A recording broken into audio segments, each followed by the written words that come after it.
Hi ಗೆಳೆಯರೇ, ನಮ್ಮ ಚಾನೆಲ್ಗೆ ಸುಸ್ವಾಗತ.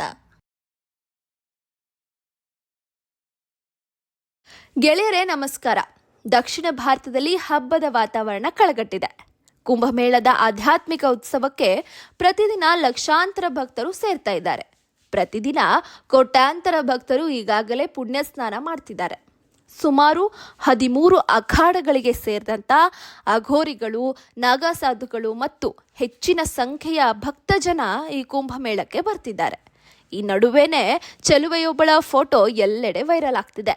ಈ ಚೆಲುವೆಗೆ ಯೂಟ್ಯೂಬರ್ಗಳ ಕಾಟ ಹೆಚ್ಚಾಗ್ಬಿಟ್ಟಿದೆ ಅಂತೆ. ಹೌದು, ಪ್ರಸ್ತುತ ಕುಂಭಮೇಳ ದೇಶಾದ್ಯಂತ ಸುದ್ದಿಯಲ್ಲಿರೋ ವಿಷಯವಾಗಿದ್ದು, ಈಗಾಗಲೇ ಐಐಟಿ ಬಾಬಾ, ಗ್ಲಾಮರಸ್ ಸಾಧ್ವಿ ಹರ್ಷ ರಿಚಾರ್ಯ ಒಂದು ರೇಂಜ್ನಲ್ಲಿ ಟ್ರೆಂಡಿಂಗ್ ಆಗಿದ್ರು. ಇವರ ನಡುವೆ ವೈರಲ್ ಆದ ರುದ್ರಾಕ್ಷಿ ಮಾರೋ ಯುವತಿಯನ್ನ ಸಂದರ್ಶನ ಮಾಡೋಕೆ ಹಲವು ಮಾಧ್ಯಮಗಳು ಪೈಪೋಟಿ ನಡೆಸ್ತಿದಾವಂತೆ. ಕಳೆದ 4-5 ದಿನಗಳಿಂದ ಸೋಷಿಯಲ್ ಮೀಡಿಯಾದಲ್ಲಿ ಎಲ್ಲಿ ನೋಡಿದ್ರೂ ಈಕೆಯ ಸೌಂದರ್ಯ ವಿಚಾರನೇ ಸುದ್ದಿ ಆಗ್ತಾ ಇದೆ.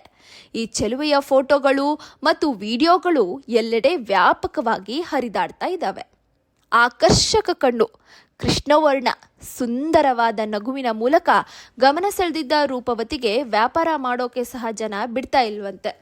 ಕುಂಭಮೇಳದಲ್ಲಿ ಮಾಲೆ ಮತ್ತು ರುದ್ರಾಕ್ಷಿಗಳನ್ನ ಮಾರುತ್ತಾ ಜೀವನ ಸಾಗಿಸುತ್ತಿದ್ದ ಈ ಮೊನಾಲಿಸಾ ಇಂದೋರ್ನ ಹುಡುಗಿಯಾಗಿದ್ದಾಳೆ. ಇದೀಗ ಈಕೆಯನ್ನ ಸಂದರ್ಶಿಸಲು ಯೂಟ್ಯೂಬರ್ಗಳು ಹಿಂದೆ ಬಿದ್ದಿದ್ದು, ಇದರಿಂದ ಈಕೆಯ ವ್ಯಾಪಾರಕ್ಕೆ ಅಡ್ಡಿಯಾಗ್ತಾ ಇದೆ ಅಂತೆ. ಇದಕ್ಕಾಗಿ ಎಲ್ಲರಿಂದ ತಪ್ಪಿಸಿಕೊಳ್ಳೋಕೆ ಸಾಧುಗಳ ಟೆಂಟ್ ಮೊರೆ ಹೋಗಬೇಕಾದ ಅನಿವಾರ್ಯ ಪರಿಸ್ಥಿತಿ ಮೊನಾಲಿಸಾಗೆ ಎದುರಾಗಿದೆ ಅಂತೆ. ಆಕೆಗೆ ಇದು ವ್ಯಾಪಾರದ ಸಮಯವಾಗಿದ್ದರೂ ಸಂದರ್ಶಕರು ಈಕೆಯ ಬೆನ್ನು ಹತ್ತಿದ್ದಾರೆ. ಹೊಟ್ಟೆಪಾಡಿಗೆ ರುದ್ರಾಕ್ಷಿ ಮಾರ್ತಾ ಇರೋ ಈಕೆಯು ತನ್ನ ಜನಪ್ರಿಯತೆಯಿಂದಾಗಿಯೇ ನಷ್ಟವನ್ನ ಅನುಭವಿಸಬೇಕಾಗಿದೆ. ಅಲ್ಲದೆ ಈಕೆಯ ಸೌಂದರ್ಯವೇ ಶಾಪವಾಗಿ ಪರಿಣಮಿಸ್ತಾ ಇದೆ. ಹಾಗಾಗಿ ಈ ಚೆಲುವೆಯನ್ನ ಆಕೆಯ ಪಾಡಿಗೆ ಬಿಟ್ರೆ ತುಂಬಾ ಒಳ್ಳೆಯದು ಅಲ್ವಾ? ಹೀಗೆ ಹೇಳ್ತಾ ಇದೇ ಥರದ ಹೆಚ್ಚಿನ ಮಾಹಿತಿಗಾಗಿ ನಮ್ಮ ಚಾನಲ್ ಸಬ್ಸ್ಕ್ರೈಬ್ ಮಾಡ್ಕೊಳ್ಳಿ. ನಮಸ್ಕಾರ.